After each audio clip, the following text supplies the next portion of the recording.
又打風，唔好再理海鷗，佢只係前菜。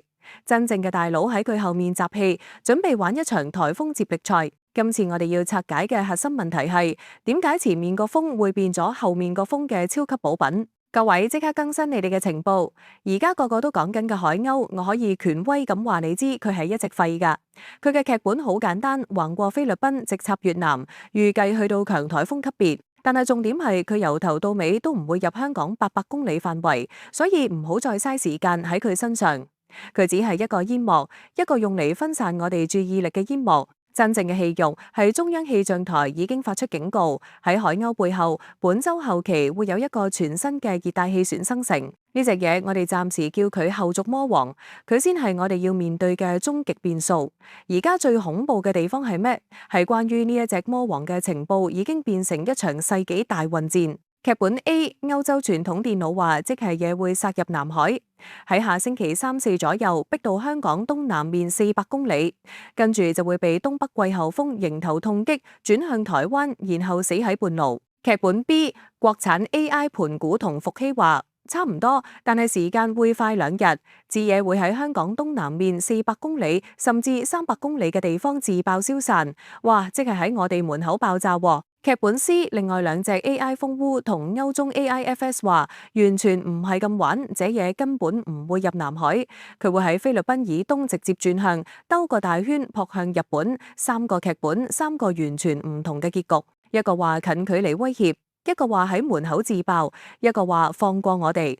你話我哋應該信邊個？好，返嚟我哋開頭條問題。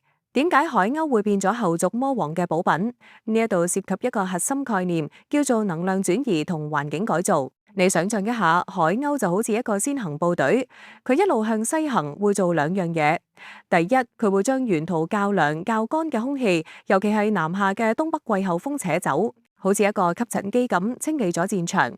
第二，佢經過之後會將海洋深層較暖嘅海水翻攪上嚟，於是海鷗走咗之後，佢留低嘅唔係一片頹垣敗瓦，而係一個溫度極高、水氣極之充足嘅超級暖水池。當後續魔王喺差唔多嘅位置生成，佢一出世就唔使自己儲氣，可以直接食咗呢個現成嘅高能量暖水池，所以佢有潛力發展得更快更強。前面嗰個變相幫後面嗰個鋪好晒路，呢個就係大自然嘅殘酷定律，弱者只會成為強者嘅墊腳石。至於點解天文台仲要睇立冬呢啲農曆節氣，呢個唔係迷信，而係古代大數據。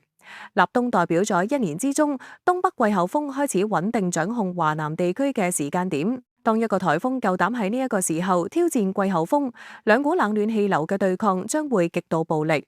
就算風唔勁，帶嚟嘅雨水都可以係災難級。所以天文台參考節氣，其實係為咗評估呢一場冷暖大對決嘅風險。總結，我哋面對嘅唔係一個風，係一場精心佈局嘅颱風接力賽，同一場預測模型嘅科技戰爭。咁你覺得喺呢一場混亂嘅情報戰入邊，最終會係傳統電腦嘅經驗勝出，定係 AI 嘅計算能力更勝一籌？下面留言講低你嘅睇法。情報分析完畢，將呢條片 share 俾你關心嘅人，確保佢哋知道真正嘅大佬仲未出場。